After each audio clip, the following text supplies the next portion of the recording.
Hello friends, prepare IAS coaching के YouTube channel पर आपका स्वागत है। हम लोग इस प्लेटफॉर्म पर डेली करंट अफेयर्स के जिस्ट को, शॉर्ट नोट्स को आपको प्रोवाइड करेंगे। आज से हम लोग 20 जून के करंट अफेयर्स से प्रारंभ कर रहे हैं। इसके साथ साथ हम आपको मई का पूरा करंट अफेयर्स हिंदू का एक साथ देंगे। इसमें हम बेसिक रेफरेंस जो लेंगे वो हिंदू का होगा, पीआईबी का होगा और अन्य महत्वपूर्ण न्यूज़पेपर्स से आने वाली समाचारों से होगा। तो 20 तारीख के करंट अफेयर्स को प्रारंभ करते हैं। 20 तारीख के करंट अफेयर्स में जो पहली महत्वपूर्ण न्यूज़ है वो आपकी कोविड-19 से रिलेटेड है, कोविड-19 से रिलेटेड है। कोविड-19 को लेकर के सीएसआईआर का एक इंस्टीट्यूट जो है आपका लखनऊ में स्थापित central drug research institute CDRI Lucknow है, जहां पर एक ड्रग को जिसका नाम है यूमीफेनोविर, इस ड्रग को क्लिनिकल ट्रायल के लिए, फेज़ 3 के क्लिनिकल ट्रायल के लिए मान्यता दी गई है। यह मान्यता drug controller general of India ने दी है। Drug controller general of India ने कहा है कि इसका क्लिनिकल ट्रायल, इस दवा का आप प्रारंभ कर सकते हैं थर्ड स्टेज के लिए, फेज़ 3 के लिए। ठीक है, तो पहली न्यूज़ बेसिकली कोविड-19 के ड्रग के क्लिनिकल ट्रायल से रिलेटेड है। वास्तव में यह दवाई, माना ऐसा जा रहा है कि जो हॉस्पिटलाइज्ड कोविड-19 पेशेंट्स हैं उनकी फास्टर रिकवरी के लिए महत्वपूर्ण भूमिका निभाती है। ठीक है, दूसरी महत्वपूर्ण न्यूज़ है सत्यभामा पोर्टल। सत्यभामा पोर्टल जो है वो मिनिस्ट्री ऑफ माइंस ने प्रारंभ किया है, लॉन्च किया है। और सत्यभामा का फुल फॉर्म है साइंस एंड टेक्नोलॉजी योजना फॉर आत्मनिर्भर Bharat in mining advancement. Science and technology योजना फॉर आत्मनिर्भर भारत इन माइनिंग एडवांसमेंट। ठीक है, इस योजना का उद्देश्य इसके नाम से ही क्लियर होता है। यह योजना वास्तव में माइनिंग और मिनरल सेक्टर में R&D, रिसर्च एंड डेवलपमेंट को प्रमोट करने के लिए प्रारंभ की गई है। यह पोर्टल प्रारंभ किस लिए किया गया है? R&D के लिए, रिसर्च एंड डेवलपमेंट के लिए, माइनिंग और मिनरल सेक्टर्स में। ठीक है, इस योजना को नीति आयोग के दर्पण पोर्टल से भी इंटीग्रेट किया गया है, जोड़ा गया है दर्पण पोर्टल से। तो इसके कारण हमें दर्पण पोर्टल के बारे में एक शॉर्ट जानकारी आवश्यक हो जाती है। इसके बारे में भी आप यहीं पर जान लीजिए। इस न्यूज़ से आप ये तो जान गए कि ये नीति आयोग से रिलेटेड है। ठीक है, नीति आयोग बेसिकली एक प्लेटफॉर्म प्रोवाइड कराता है एनजीओ दर्पण के नाम से, जहां पर गवर्नमेंट की मिनिस्ट्रीज, डिपार्टमेंट्स और जो गवर्नमेंट इंस्टीट्यूशंस हैं उनका एक इंटरफेस इस्टेब्लिश किया जाता है एनजीओ के साथ और वॉलेंट्री ऑर्गेनाइजेशंस के साथ। ठीक है, स्वैच्छिक संगठनों और गैर सरकारी संगठनों का सरकारी मंत्रालयों और विभागों और सरकारी संस्थाओं के साथ एक इंटरफेस इस्टेब्लिश करने का प्लेटफॉर्म है एनजीओ दर्पण। वास्तव में यह ई गवर्नेंस इनिशिएटिव है, ई गवर्नेंस की योजना है जो नीति आयोग ने शुरू करी है, जिसके अंतर्गत इनके सभी जानकारियां और आंकड़ों को इलेक्ट्रॉनिकली मेंटेन किया जाता है, जिसके कारण एनजीओ और वॉलेंट्री ऑर्गेनाइजेशंस देश में क्या काम कर रहे हैं, कैसे काम कर रहे हैं और उनके क्या आगे के प्रोस्पेक्ट्स हैं, उसको लेकर के एक ट्रांसपेरेंसी मेंटेन हो जाए, एक ट्रांसपेरेंसी मेंटेन की जा सके। ठीक है, अगली समाचार पर आते हैं। अगला न्यूज़ है पीएम स्वनिधि योजना। पीएम स्वनिधि योजना भारत सरकार के हाउसिंग और अर्बन अफेयर्स मिनिस्ट्री ने प्रारंभ करी है 1 जून 2020 से। 1 जून 2020 से आवास एवं शहरी मामलों के मंत्रालय ने पीएम स्वनिधि योजना प्रारंभ करी है। वास्तव में यह योजना स्ट्रीट वेंडर्स के लिए है, जो सड़क के किनारे अपनी दुकानें लगाते हैं, उनके लिए है। इसके अंतर्गत सरकार कोविड-19 के कारण जो लॉकडाउन हुआ था उससे जो हमारे स्ट्रीट वेंडर्स प्रभावित हुए उनको वर्किंग कैपिटल लोन देगी। ठीक है, कार्यात्मक पूंजी ऋण देगी, वर्किंग कैपिटल लोन देगी। और इस स्कीम के अंतर्गत वेंडर्स को 10,000 रुपये तक का वर्किंग कैपिटल लोन दिया जाएगा, जिसे उन्हें 1 साल के ड्यूरेशन में मंथली इंस्टॉलमेंट में पे करना होगा।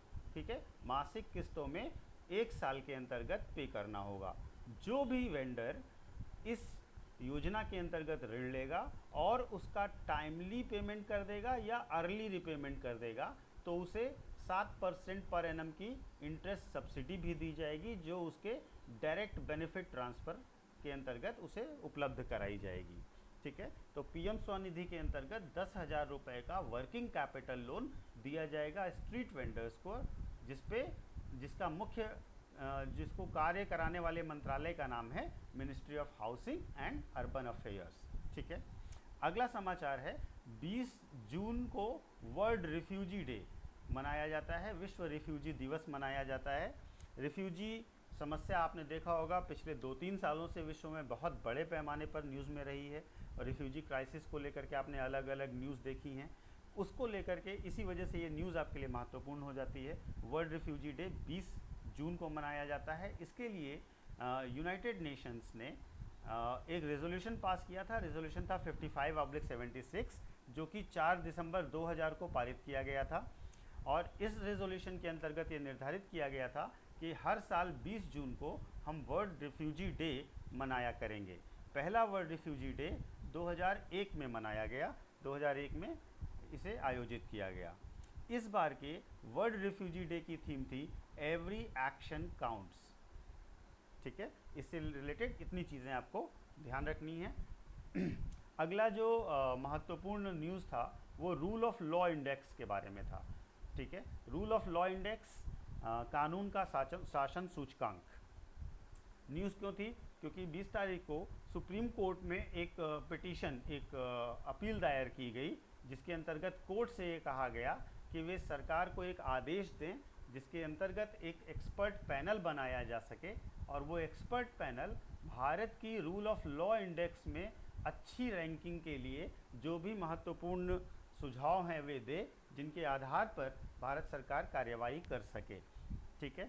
तो उच्चतम न्यायालय में ये अपील दायर की गई, इसलिए ये महत्वपूर्ण हो जाता है आपके लिए और भी ज़्यादा, ठीक है। वास्तव में वर्ल्ड जस्टिस प्रोजेक्ट नाम का एक इंस्टीट्यूशन है, एक संस्था है, जो प्रतिवर्ष रूल ऑफ लॉ इंडेक्स जारी करता है।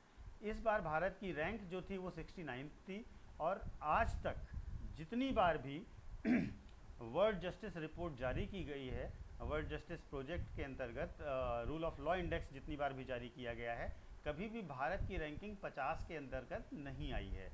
और इस अपील में ये कहा गया है कि भारत सरकार ने इस महत्वपूर्ण मामले में, किसी भी सरकार ने अब तक कोई भी प्रयास नहीं किया है कि अपनी रैंकिंग को सुधारा जा सके, ठीक है। तो आपको इसमें ध्यान रखना है कि ये रूल ऑफ लॉ इंडेक्स जारी कौन करता है? वर्ल्ड जस्टिस प्रोजेक्ट, और भारत की रैंक 69।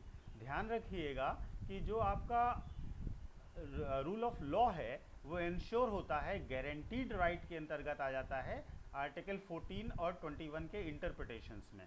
अगर हम अनुच्छेद 12, अनुच्छेद 14 और 21 की व्याख्या करें तो ये एक गारंटीड राइट के तौर पर, एक फंडामेंटल राइट के तौर पर भी हमारे सामने आता है। अगला न्यूज़ है गाफा टैक्स को लेकर के, GAFA, गाफा टैक्स को लेकर के है। गाफा टैक्स को लेकर न्यूज़ ये है कि अमेरिका ने इस संबंध में हो रही चर्चाओं से, वैश्विक स्तर की चर्चाओं से अपने आप को बाहर कर लिया है। वास्तव में गाफा टैक्स का संबंध है जितनी भी विश्व की बड़ी डिजिटल कंपनियां हैं उन पर एक टैक्स लगाया जाए, उनकी अर्निंग पर एक टैक्स लगाया जाए, जो भी उनके रेवेन्यूज़ होते हैं उन पर कराधान किया जाए और उनसे टैक्स वसूला जाए। फ्रांस वो पहला देश था जिसने गाफा टैक्स लगाया था, करीब 3% टैक्स लगाया जो भी डिजिटल एक्टिविटीज़ हैं उनसे होने वाली रेवेन्यूज़ पर। वास्तव में गाफा का फुल फॉर्म है गूगल, एप्पल, फेसबुक और अमेज़ॉन। आप जानते हैं ये बहुत बड़े टेक कंपनियां हैं और इंटरनेट की सबसे बड़ी कंपनियां हैं, सबसे ज़्यादा इस्तेमाल होने वाली कंपनियां हैं। तो इनके रेवेन्यूज़ जो जनरेट होते हैं उन पर भी टैक्स लगाया जाना चाहिए हर कंट्री के द्वारा, यही प्रस्ताव है, ठीक है। तो फ्रांस वो पहला देश था। अभी फ्रांस के साथ साथ यूके, स्पेन, इटली और कई और देश ये टैक्स लगाने की प्रक्रिया में हैं। अगला न्यूज़ है, अगला महत्वपूर्ण न्यूज़ है कि भारत सरकार के रक्षा मंत्री राजनाथ सिंह 3 दिन की विज़िट पर रशिया जाएंगे। ये न्यूज़ महत्वपूर्ण इसलिए है क्योंकि भारत और चीन के मध्य बहुत विवाद, सीमा विवाद आप देख रहे हैं पिछले कुछ दिनों से, और रशिया एक ऐसा कंट्री है जो भारत और चीन दोनों का करीबी है। तो अगर रशिया के हम ज़्यादा करीब प्रकट होते हैं तो हमारा पक्ष ज़्यादा मजबूत होगा, और भारत सरकार की तरफ से अपने पक्ष को समझाने और बातों की चर्चा के लिए ये दौरा महत्वपूर्ण माना जाएगा। तो रशिया में 22 जून से जा रहे हैं भारत के रक्षा मंत्री। वहाँ पर एक विक्ट्री डे परेड आयोजित होती है रशियन गवर्नमेंट के द्वारा, जिसको वो अटेंड करेंगे। ये जो विक्ट्री डे परेड है वो इसलिए भी महत्वपूर्ण है क्योंकि ये जर्मनी, जो नाज़ी जर्मनी थी, नाज़ी सरकार के अंतर्गत जर्मनी थी, उसने सोवियत यूनियन के समक्ष समर्पण किया था सेकेंड वर्ल्ड वॉर में, और उसकी हम 75वीं एनिवर्सरी मना रहे हैं। रशिया वाले इसकी 75वीं एनिवर्सरी मना रहे हैं। इसको मार्क करने के लिए डिफेंस मिनिस्टर को बुलाया गया है और डिफेंस मिनिस्टर इस यात्रा के लिए जा रहे हैं। तो ये हैं 20 तारीख की सभी महत्वपूर्ण घटनाएं, महत्वपूर्ण न्यूज़। इनको आप ध्यान से पढ़िएगा, और अगर आपका कोई सुझाव है या आप इसमें कोई भी चीज़ है जिसे आप बढ़ाना चाहते हैं तो ज़रूर हमें दीजिएगा। हम इसमें इंक्लूड करने का प्रयास करेंगे और अपने लाइक्स और शेयर्स के द्वारा अपने विचारों को भी आप प्रकट कर सकते हैं। ठीक है, धन्यवाद।